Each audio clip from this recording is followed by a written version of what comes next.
June stood at the command deck of his spaceship looking down at the blue and green planet below him. Earth was beautiful from space, much more colorful than his homeworld. The dry red planet Taricus June was the first alien diplomat chosen to visit. Earth, his species, the Taric, had been watching humans from afar for many decades. Finally, after years of debate, the Council of Galactic Species had approved first contact. June was nervous. His 3 hearts beat faster as the ship began its descent. Through Earth atmosphere, the landing location was a place called Seoul, in a region called Korea. The Taric scientists had chosen this location because it seemed peaceful and orderly, qualities that June people valued highly. Commander Giju approached June with a final report. June, we have analyzed their communication signals one last time. Humans appear to be peaceful, though they have many internal conflicts. They have not yet achieved unity. Like our species? June nodded. Humans were strange creatures. Indeed, they fought among themselves, yet they had developed impressive technology. They were a puzzle to the galactic community. Some council members believed humans were too dangerous to contact, while others saw potential in the young species. The ship landed with a gentle thud in a large open area. Human authorities had cleared for their arrival. June took a deep breath and adjusted his diplomatic robes. This moment would be recorded in history books across the galaxy, the first official meeting between Tarics and humans. The exit ramp lowered with a soft hiss, revealing a crowd of humans waiting behind a barrier. Human security personnel stood at attention. Wearing dark uniforms, June could see curiosity and fear on their flat faces. Such strange-looking creatures they were with their small eyes. No scales and odd-colored hair. A group of humans in formal clothing stepped forward. They must be the leaders. June thought he had studied human appearance, but seeing them in person was different. Their skin tones varied more than he expected, and they were smaller than Tarics by at least 1. Head June walked down the ramp, slowly followed by his small team of 5 advisors. The artificial gravity adjusters in their suits helped them adapt to Earth pull, which was stronger than on their home planet. The air smelled different, rich with plant life and water. A human stepped forward, a female, judging by the body shape, though June still found it difficult to tell human genders. Apart, she wore a blue outfit that seemed formal. Welcome to Earth. She said, her words translated through the small device attached to June's collar. We are honored to be the first humans to officially greet representatives from another world. I am Minister Hana, leader of the International First Contact Committee. June placed his 3-fingered hand over his chest in the traditional Taric greeting. We come in peace and friendship, Minister Hana. We have watched your world with great interest. Our peoples have much to learn from each other. The human delegation seemed pleased. Their faces showed expressions that June, interpreter said, meant happiness.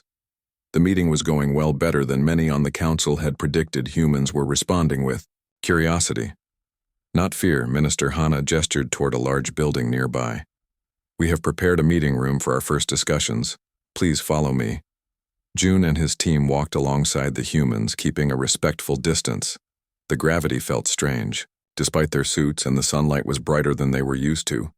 But they had trained for these conditions for many months. The building was cool inside, a relief from the warm day. June noticed strange decorations on the walls, flat images of landscapes and humans. The meeting room was large with a round table. Humans were fond of circles in their architecture, June had noticed. The human delegates sat on one side of the table while June and his team took the other sides. Minister Hana began to speak about friendship between worlds and the historic nature of this day. June listened carefully. This was going exactly as planned. Then everything changed. A small, furry creature walked into the room, moving on 4 legs. Its body was covered in orange and white fur. It had pointed ears and whiskers. Its eyes were focused and predatory. Most alarming, it had visible claws extending from its paws. June screamed, jumping onto his chair.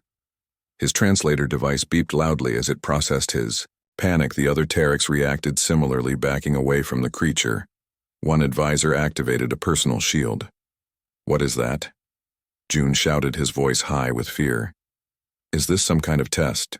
The humans looked confused. They glanced at each other with expressions June could not interpret. Finally, Minister Hana smiled. That is just my cat Mochi, she said, as if this explained everything. Don't worry. She is friendly. She lives here in the building. June could not believe what he was hearing. The small creature walked with the confidence of a predator. It had sharp claws, visible teeth designed for tearing flesh, and eyes that focused like a hunter in the galaxy. Any creature with such features was classified as a deadly predator. Yet here it was, casually walking among the humans, even rubbing its body against Minister Hana leg. You keep predators in your homes?" June asked, his voice still shaking with fear. "Pets," Minister Hana corrected. "We keep them as pets. They are companions." The cat jumped onto the table, causing all the Tarics to back away further. It walked across the surface, looking at the aliens with curious eyes, then sat down and began to clean its paw with its tongue, revealing small but sharp teeth. June could not process this information. In all their observations of Earth, the Taric scientists had noted the presence of animals in human dwellings, but they had assumed these were food sources or working animals, not predators kept for companionships. "Is it dangerous, advisor?" Pill asked from behind his energy shield. Minister Hana laughed, a sound that the translator identified as amusement, not mockery. "Mochi only hunts toy mice and treats. She said she would never hurt anyone. She likes to be petted. Would you like to try?" Humans seemed genuinely confused by the Taric's reaction. They did not appear to recognize the danger sitting among them. The creature, called Mochi, yawned, showing more teeth, then curled into a ball on the table. June tried to compose himself. He was a diplomat, after all. They needed to continue the meeting despite this strange development. But he kept his eyes fixed on the cat, watching for any sudden movements. Another human in the delegation spoke up. "We did not mean to frighten you, many humans. Keep animals as companions: dogs, cats, birds, fish, even reptiles. They are part of our families." "Families," June repeated, struggling to understand. Humans lived with predators as family members. This was unprecedented in galactic society. As the meeting continued awkwardly, June observed how the humans occasionally reached out to touch the cat, stroking its fur. The creature made a rumbling noise that sounded like machinery, but seemed to indicate pleasure. This relationship between predator and intelligent being was unlike anything in Taric experience. That night, back on their ship, June sent his first report to the Galactic Council. "Humans may be the most dangerous species we have ever encountered. They domesticate killers and call them friends. They appear to have no fear of creatures evolved to hunt and kill. Perhaps this explains their rapid advancement, despite their internal conflicts. Any species that can tame predators and form emotional bonds with them must possess qualities we do not understand." In his private quarters, June watched recordings of Earth cities, seeing now what he had missed before: humans everywhere, walking with leashed predators, carrying small furry creatures in their arms, allowing these animals into their homes and beds. What kind of species could do this? June knew the council would be shocked just as he was, but he also felt something else. Curiosity. Perhaps these humans were more interesting than the Tarics had first believed. Anyone who could befriend a natural predator might have much to teach the galaxy. Tomorrow he would return for more meetings, and he would observe these humans and their pets with new eyes. The diplomatic mission had already revealed something extraordinary about Earth and its dominant species, and this was only the first day. 3 months had passed since first contact. The news about humans and their strange habit of keeping predators as pets had spread across the galaxy, causing both fear and curiosity. The Galactic Council debated for weeks before finally approving a special research mission to Earth. Dr. Day was chosen to lead this important mission. He was the most respected xenobiologist in the Taric scientific community. He had studied over 50 different alien species, but never one as puzzling as humans. His team included 6 other scientists, each an expert in their field. "We must understand how humans tame these killers," Dr. Day told his team during their journey to Earth. "It could be the key to understanding their psychology, and perhaps their rapid development as a species." The research ship landed on Earth in a different location than the diplomatic mission. They chose a city called Vancouver, because it had many open spaces where humans gathered with their pets. This would give them plenty of opportunities to observe without drawing too much attention. The team set up their base in a large park, humans called Stanley Park. They used advanced technology to create an invisible observation shield that let them see out, but appeared as nothing more than a slight shimmer in the air to anyone who might look their way. Humans rarely noticed it. On their first day of observation, the team watched in amazement as humans arrived at a fenced area they called a dog park. Humans opened small doors on their vehicles and large four-legged creatures jumped out running with excitement. Those are called dogs, Dr. Day explained reading from his datapad. They appear to be the most common pet among humans. There are hundreds of different types, ranging in size from very small to nearly as tall as a human. The team watched as the dogs ran in circles, chased balls, and played with each other. Some were huge with thick fur, while others were small and had almost no fur at all. The humans stood around talking to each other, occasionally calling to their animals. "Look at those teeth," whispered Jin. The youngest researcher, those jaws could snap bones, yet the humans let their young ones hug these beasts. Jin was right. Several human children were in the park, some no taller than the larger dogs they hugged. The animals wrapped their arms around furry necks and even let the creatures lick their faces with long, wet tongues. The Tarek researchers shuddered at the sight. A small human child fell down while running and began to cry immediately. A large black dog ran to the child, sniffing and licking. The child stopped crying and hugged the animal. "Fascinating," Dr. Day said. Taking careful notes, the creatures appear protective of human young. This suggests a complex relationship beyond simple domination. Hour after hour, they observed the interactions between humans and dogs. Humans threw objects and the dogs retrieved them. Humans called and the dogs came running. Humans offered food from their hands and the dogs took it gently. The humans have no natural defenses, Dr. Day noted in his recorder. No claws, weak teeth, slow running speed. Perhaps they use these creatures for protection. A small dog began barking at their invisible shield, somehow sensing their presence though it could not see them. The dog jumped and scratched at the air near their hiding spot. "It's trying to warn the humans about us," researcher Miso said nervously. "Should we relocate?" "No," Dr. Day replied. "This is valuable data. The small predator has better senses than the humans, yet the humans keep them despite being technologically superior. This suggests the relationship offers benefits beyond the obvious." The humans called the dog away, laughing at its strange behavior. Clearly, they did not take its warning seriously. The research team relaxed and continued their observations. That evening, they moved their shield to a different location, a place humans called an apartment building. Using their scanners, they could safely observe through walls, seeing how humans and their pets behaved in private homes. In one home, a human female sat on a couch with a small animal on her lap. She stroked its fur while watching a screen. The creature appeared to be sleeping. The woman occasionally spoke to it, though it gave no response. In another home, two large dogs slept on a bed with a human couple. All four beings seemed peaceful and content, sharing the same sleeping space without fear.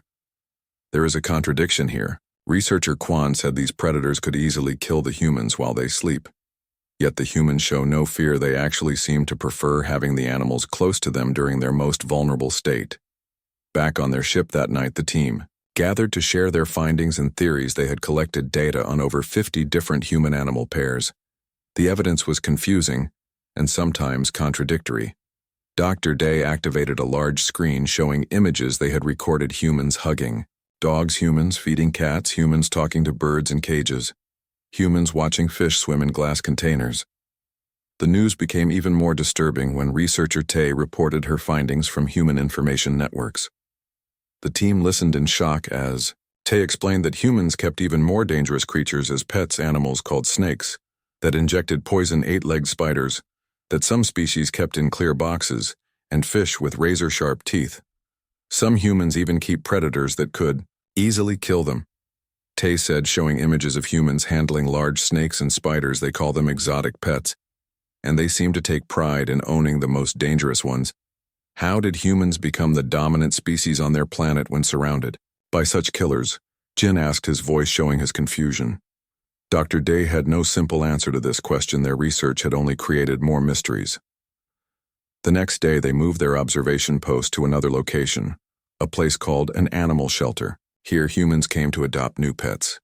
The concept was shocking to the Tarek researchers. Humans actually sought out more predators to bring into their homes.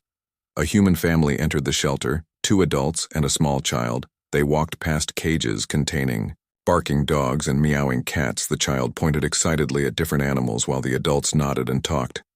Finally, they stopped at one cage. Inside was a medium-sized dog with brown fur.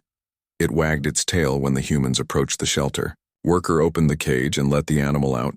It immediately ran to the child, licking the small human's face while the child laughed.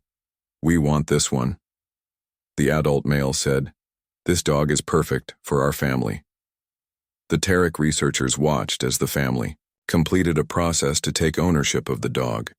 They signed papers, paid money, and received instructions on caring for the animal before leaving with their new pet, the child holding a leash while the dog walked beside them. They act as if they have adopted a new family member. Researcher Miso noted, "Not as if they have captured a wild animal, Doctor." Day nodded, writing in his notes. "Humans do not see these creatures as we do. They do not fear them, they love them." The word love had no direct translation. In the Tarek language, their species formed practical bonds based on mutual benefit, not emotional attachments. Dr. Day struggled to understand this human concept as the research mission continued. The team gathered more data. They observed humans in parks, pet stores, homes, veterinary offices, and even places called pet cafes where humans went specifically to interact with animals while consuming food and drink. After 2 weeks, Dr. Day felt they had enough information to begin forming theories. The team returned to their ship and prepared their report to the Galactic Council. "Humans have a unique ability to form cross-species bonds," Dr. Day dictated as the others listened. "They appear to gain psychological benefits from these relationships. Reduced stress, improved mood, increased social interaction. Many of the animals seem to benefit as well. Receiving food, shelter, and care." Dr. Day paused before adding his most important conclusion: "Our initial assessment that humans are dangerous because they keep predators as pets may be backwards. Perhaps humans are dangerous because they can turn predators into companions. Any species that can form such bonds with natural enemies possesses a power we do not fully understand yet." As their ship prepared to leave Earth, Jin looked out at the blue planet below.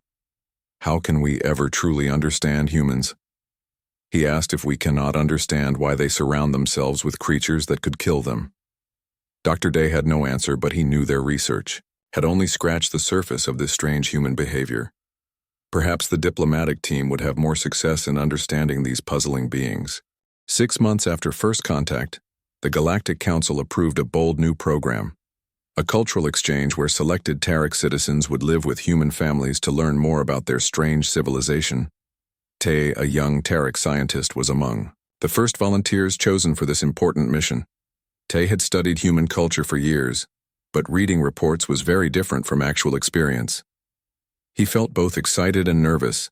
As his small shuttle approached Earth, he would be living with humans for 1 full Earth month, observing their daily lives and customs up close.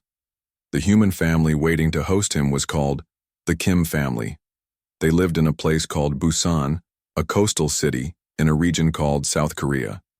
Tai had received information about them before his journey. The family consisted of Mr. Kim, a teacher, Mrs. Kim, a doctor, and their 2 children, Sue, a 10-year-old girl, and Hyun, a 15-year-old boy. Tae did not know that they also had pets. The shuttle landed at a small spaceport outside the city. A human official met Tae and helped him adjust to Earth gravity. This was Tae's first time on the planet, and he felt heavier than normal, his legs shaky as he walked. "Welcome to Earth," the official said. "We hope your stay will be educational and pleasant. Your host family is waiting outside." Tae wore a special suit that helped filter the unfamiliar air of Earth and adjusted his body temperature to the cooler climate of Earth compared to his home planet. The humans had been told about these needs and were prepared for his special requirements. When Tae walked outside, he saw the Kim family standing near a vehicle. They smiled and waved when they saw him. The children looked especially excited, pointing and talking.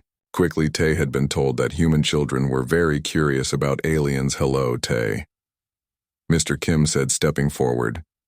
"We are honored to have you stay with us. Welcome to our family." Tae performed the traditional greeting of his people, placing his 3-fingered hand over his chest. "I am grateful for your hospitality. I look forward to learning about human life." Mrs. Kim gestured to the vehicle. We will take you to our home. Now the children have been very excited to meet you. The drive to the Kim home took 30 minutes, during which the humans asked Tay many questions about his planet and people. The children were especially interested in what Terek children were like. Tay tried to answer everything, though some concepts were difficult to translate. The Kim home was in a tall building that the humans called an apartment. It was smaller than Tay had expected, but comfortable. The humans showed him a room that would be his. During his stay, they had prepared it with a special bed that would support his different body structure. This will be your space. Mrs. Kim explained, you can rest here whenever you need privacy. Tay thanked them and placed his few belongings in the room. He had brought data collection devices disguised as normal Terek items. The council wanted detailed information about human home life. Just as Tay was beginning to feel comfortable, a new sound caught his attention, a strange, high-pitched noise coming from another room. Tay froze. What was that? Oh, don't worry about that noise, Mr. Kim said. Smiling, that's just our dogs. They are excited to meet you, dogs. Tay felt his heart's racing. He had read the research reports about human pets, but he had not realized the Kim family kept predators in their home. How could he sleep, knowing dangerous animals were nearby? Mr. Kim seemed to notice Tai's discomfort. Are you afraid of dogs? We can keep them in another room if they scare you. Tai struggled to remain diplomatic. I was not informed that your family kept predatory animals. The Kim family looked confused, then Mr. Kim laughed. I understand your people aren't used to pets. We should have mentioned it. We have 2 dogs named Mango and Peanut, and a cat named Biscuit, plus a tank of fish in the living room, 2 predators, and a water creature. Tay thought, his anxiety growing. How would he survive a month here? Let's introduce you slowly. Mrs. Kim suggested the dogs are very friendly. They would never hurt anyone. Before Tay could object, the children had already gone to get the animals. A few moments later they returned, leading 2 furry creatures on leashes. One was small and white, the other larger with golden fur. Both had dark eyes, focused directly on Tay. The Terek scientist backed against the wall, remembering all the images he had seen of these animals' teeth and claws.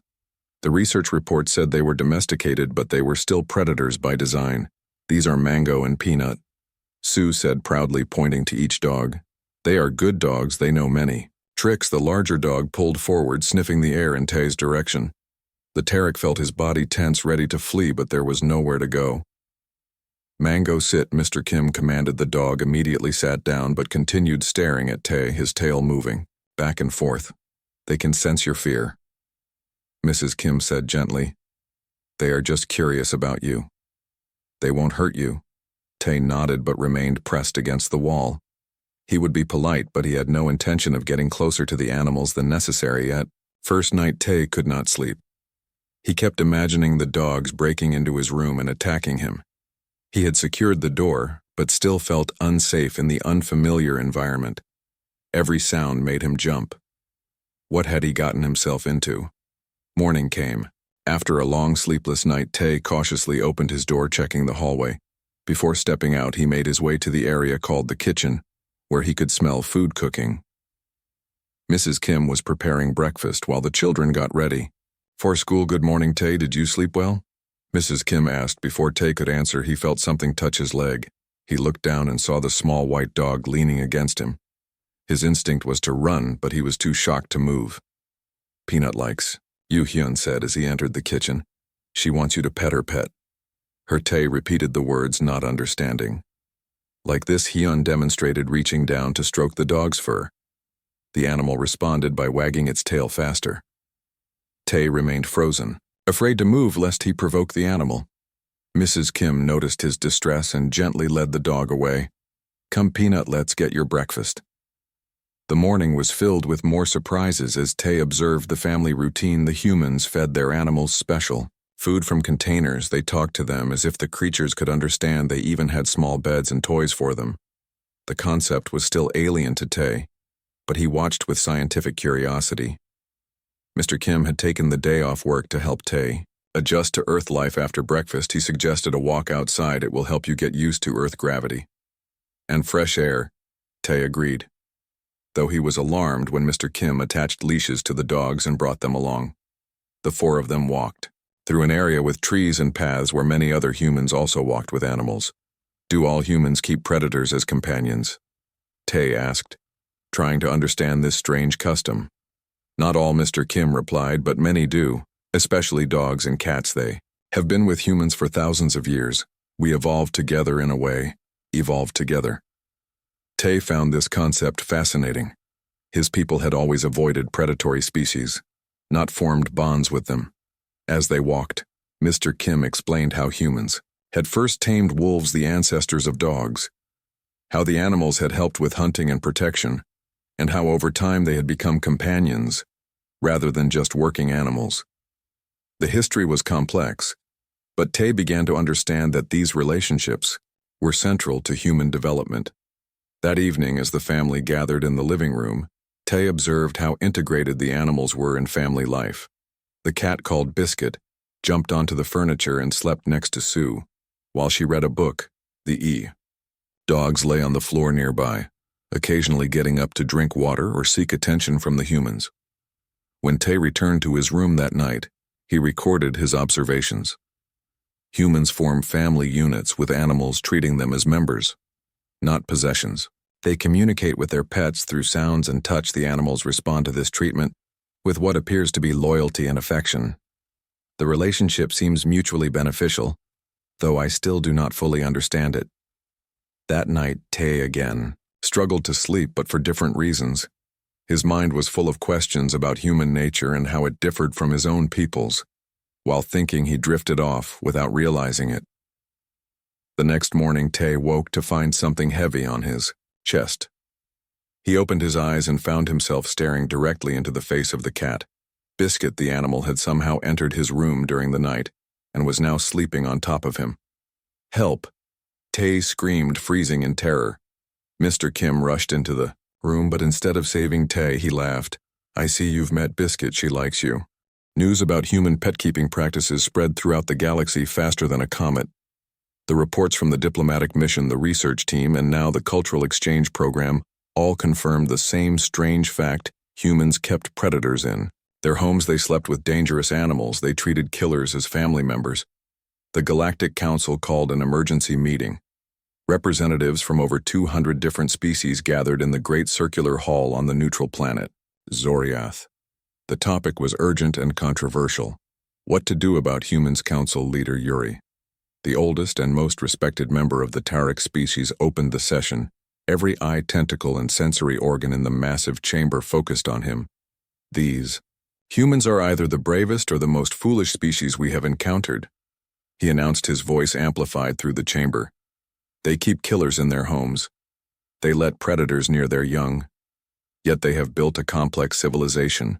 With advanced technology and art, how they have survived is a mystery that we must understand." Murmurs filled the chamber as representatives discussed among themselves. Most had never seen a human in person, but all had heard the stories and seen the images of humans with their pets. Some found it fascinating, others disturbing. June, now the chief expert on humans after his year as diplomat, rose to speak. He moved to the central platform, his three hearts beating fast with nervousness. Speaking before the full council was a rare honor. "I have studied humans for a year. Now," he began, "I believe their relationship with these animals they call pets is key to understanding them as a species. Humans have an unusual ability to form bonds with other species, even those that could harm them." A representative from the aquatic Merlian species raised a finned hand to interrupt. "But is this not evidence of a dangerous nature? Any being that can control predators must have a predatory mind themselves." June considered this. Many on the council shared this view that humans must be naturally aggressive or violent to control such beasts. He had thought the same during his first days on Earth.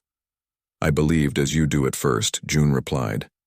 "But my observations suggest something different.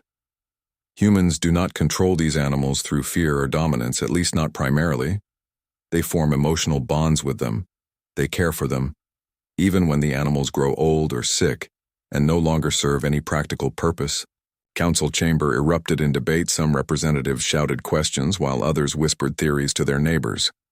A representative of the insect-like Voltar suggested that humans might have special mental powers that allowed them to control animals. Others proposed that Earth predators were less dangerous than they appeared.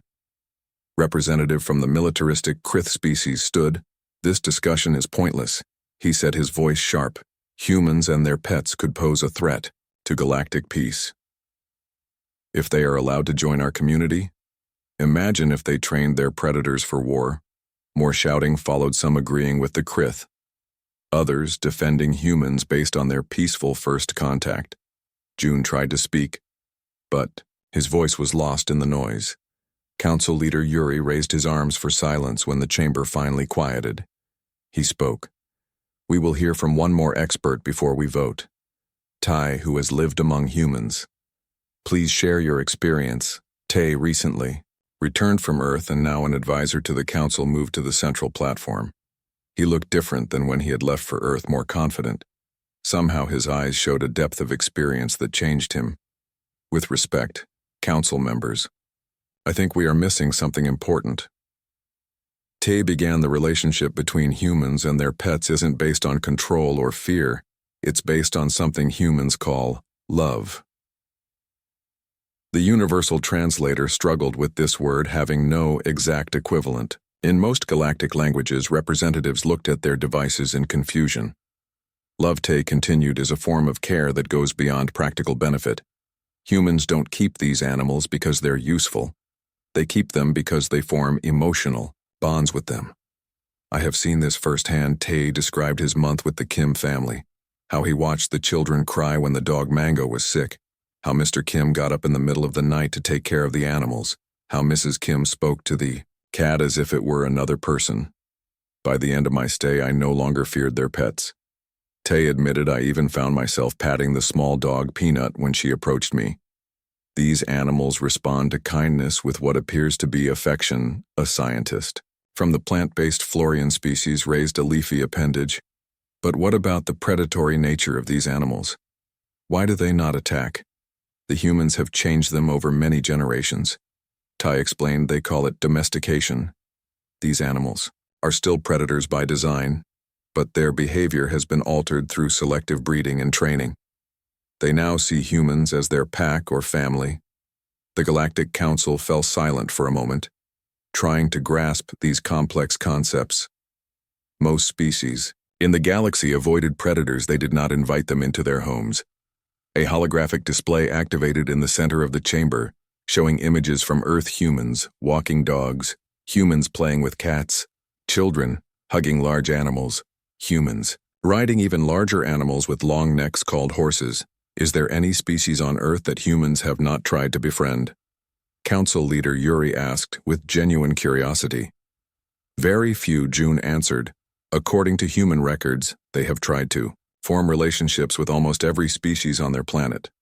They keep birds that could peck their eyes, reptiles that could poison them, fish that could bite. They even protest against harming some of the most dangerous animals like sharks and bears." Many humans believe all creatures deserve protection. This concept was revolutionary to the Council. Most galactic species eliminated predators from their environments as they developed civilization. Humans had done the opposite. A representative from the logical Vex species raised a question. If humans can form bonds with predators, could they also form meaningful bonds with very different species like ourselves? "That is the hope," June replied. "Early evidence suggests humans are eager to form friendships with alien species despite our differences. They seem naturally curious and accepting of diversity." While the philosophical discussion continued, the practical question remained: what should the Council's official position be on humans and their unusual customs? The Krith representative spoke again. "We should require humans to confine their predators if they wish to join the galactic community. These animals should not be allowed on diplomatic missions or galactic stations." Others disagreed, arguing that understanding humans meant accepting their relationship with their animals. Some even suggested that other species might benefit from learning how humans formed these unusual bonds. After hours of debate, Council leader Yuri called for a final assessment from June and Tai based on your experiences. "Do humans and their pets pose a threat to galactic peace?" he asked. June and Tai looked at each other before June answered. Humans are complex, as all intelligent species are. They can be both peaceful and violent, cooperative and competitive, but their relationship with animals reveals something important about them. They seek connection, even with those very different from themselves. This suggests they could become valuable members of our community. Tay nodded in agreement. My time living among humans showed me that they value care and companionship across species boundaries. They have much to teach us about forming bonds that transcend biological differences. The Council voted after much discussion. They would continue diplomatic relations with Earth and expand the cultural exchange program. But with new safety protocols, humans visiting galactic stations would need to leave their predators behind at least until other species became more comfortable with them. As the Council session ended, representatives broke into small groups discussing the implications of this decision. Some were excited by the possibility of learning from humans. Others remained cautious. June found Tay near the chamber exit. Well, old friend, what do you really think about humans now after living with them? Tay smiled, a gesture he had learned from the Kim family. I think they're the most surprising species we've ever encountered, and I think the galaxy will never be the same now that we've met them. The Council might fear their predators, June said, but I think we should pay more attention to the humans themselves. Any species that can turn enemies into friends possesses a power we don't fully understand. That night, as news of the Council's decision spread across the galaxy, many beings looked up at the stars wondering about the strange humans and their even stranger companions, the deadliest creatures in the galaxy these humans kept as pets. 1 year had passed since first contact between humans and the galactic community. The relationship had grown slowly but steadily. Human representatives had visited several alien worlds, and alien diplomats had continued to study Earth culture. After months of careful negotiations, Earth was finally accepted into the galactic community. To celebrate this historic event, a grand ceremony was planned at the Galactic Council headquarters on Zoriath, the largest space station in the known galaxy. Hundreds of representatives from different worlds would attend. It would be the first time many aliens would see humans in person. As a gesture of goodwill and cultural exchange, the Council had agreed to a controversial request.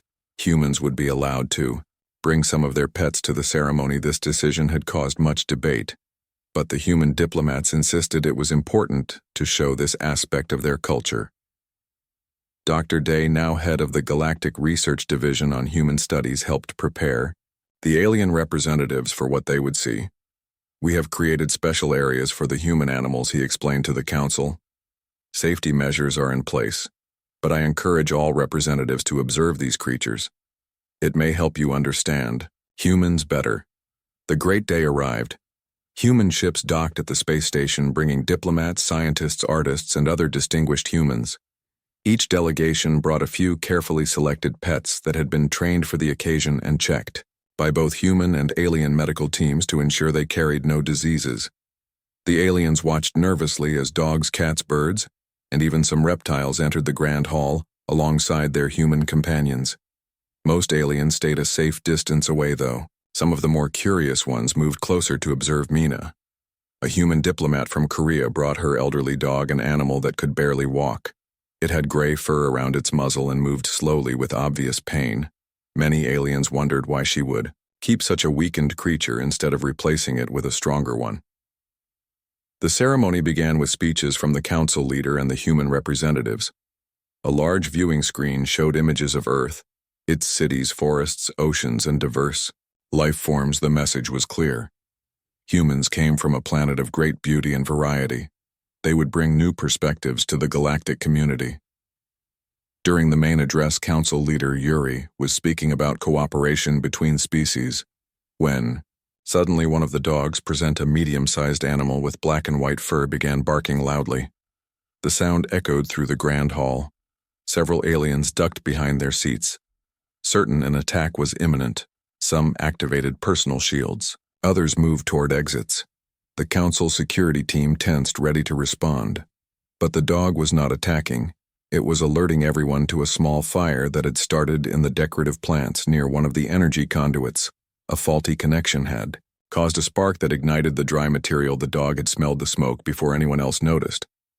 Thanks to the early warning, the fire was quickly extinguished before it could spread or trigger the station's emergency systems. The dog received pets and praise from both humans and cautiously a few aliens. The incident changed the mood in the hall. Many aliens began to look at the human pets with new interest. These creatures were not just predators. They had abilities that could be useful. Later, that evening during the celebration feast, Dr. Day approached Mina about her elderly dog. The animal lay quietly at her feet, occasionally looking up at her with what appeared to be affection. "May I ask you something about your companion?" Dr. Day said, indicating the old dog. Of course, Mina smiled, clearly pleased that an alien was showing interest. "Why do you keep this animal when it can no longer protect you or serve a purpose? It appears to be in the final stage of its life, requiring care rather than providing benefit." Mina looked surprised by the question. Then her expression softened as she gently stroked the dog's gray muzzle. "His name is Sue, and he's been my friend for 14 years. We've grown old together. I don't keep him because he's useful. I keep him because I love him and he loves me." Dr. Day watched as the dog leaned against Mina's leg, complete trust in its eyes. The animal clearly found comfort in her presence despite its pain. Is this common among humans to care for animals when they grow old and weak? Dr. Day asked, trying to understand. Mina nodded. "Many of us consider our pets to be family members." She explained, "We make promises to care for them for their entire lives when they get old or sick. We don't abandon them just as we wouldn't abandon our children or parents when they need care. It would be considered cruel to discard an animal simply because it was no longer young or strong." This concept was revolutionary to Dr. Day, whose species valued practical relationships based on mutual benefit. The idea of maintaining care for another being when it could no longer reciprocate was unusual in galactic society. Across the hall, similar conversations were happening. As curious aliens asked humans about their pets, a small group had formed around a human child who was showing how her cat could perform tricks. A diplomat from the Florian species was cautiously touching a dog's fur, while its human owner explained how to properly pet it. Tay, now an official cultural liaison between Terex and humans, moved through the crowd, helping facilitate these interactions. He stopped near a human named Park, who had brought a small creature called a hamster. "The hamster is not a predator," Tay explained to the gathered aliens, "but humans keep these too as companions. They care for many different types of animals, not just the predatory ones." A representative from a species of small herbivores approached the hamster cage with particular interest. "Our species evolved from similar creatures," she said. "We never imagined such beings could be companions to intelligent life." Throughout the evening, the barriers between species began to lower, as the shared interest in animals created common ground for conversation. Humans eagerly answered questions about their pets while aliens shared information about the wildlife on their home planets. Dr. Day continued his conversation with Mina, learning about the many ways humans and dogs had worked together throughout history. She told him about guide dogs that helped blind humans, service dogs that assisted those with disabilities, and working dogs that helped with everything from finding lost people to detecting diseases. "The more I learn about your relationship with these animals, the more I realize we've been looking at it backward," Dr. Day said finally. "What do you mean?" Mina asked. "We thought humans must be dangerous because they keep predators as pets," he explained. "But now I wonder if perhaps humans developed differently from other intelligent species precisely because of these relationships. Your ability to form bonds with other species to communicate across biological differences may be your greatest strength." Mina smiled at this observation. "I never thought of it that way," she said. "But perhaps you're right. Our history has always been intertwined with animals. They have shaped us just as we've shaped them." By the end of the celebration, many aliens had overcome their initial fear enough to approach the human pets. Some even cautiously touched the animals under human guidance. The event that had begun with tension had transformed into a genuine cultural exchange. In his final report to the council, Dr. Day wrote, "The humans' greatest strength isn't their technology or their intelligence, it's their capacity to form connections with species different from their own. This ability extends beyond their relationships with animals to how they interact with each other, and now with us. Perhaps this is something we can learn from them, the ability to see beyond differences to find common ground." As the celebration ended, and the galactic representatives prepared to depart, many found themselves wondering if perhaps they too might enjoy the company of a cat or dog. Several asked the humans if it might be possible to learn more about caring for Earth animals. A few even expressed interest in having their own pets. June, watching these interactions, smiled to himself. The humans had surprised the galaxy once. Again, with their strange customs, what had first appeared dangerous now seemed like a potential source of wisdom. Humans and their ability to befriend the deadliest creatures in the galaxy might have much to teach the rest of the universe. The Council had worried that humans would bring danger to the galactic community with their predator companions, but perhaps they were bringing something far more valuable. The reminder that differences could be bridges rather than barriers, that care could extend beyond one's own kind, and that sometimes the most unexpected relationships could bring the greatest rewards. As human and alien diplomats said their goodbyes, Dr. Day noticed how many of the aliens lingered near the pets, some taking final opportunities to touch fur or offer treats. The fear had been replaced by curiosity, and in some cases what looked remarkably like the beginnings of affection. Maybe one day, Dr. Day thought to himself, watching an alien child cautiously petting a small dog, the galaxy will understand what humans have known all along, that sometimes the most meaningful connections come from the most unexpected places, and that learning to love across boundaries of species might be the greatest achievement of all.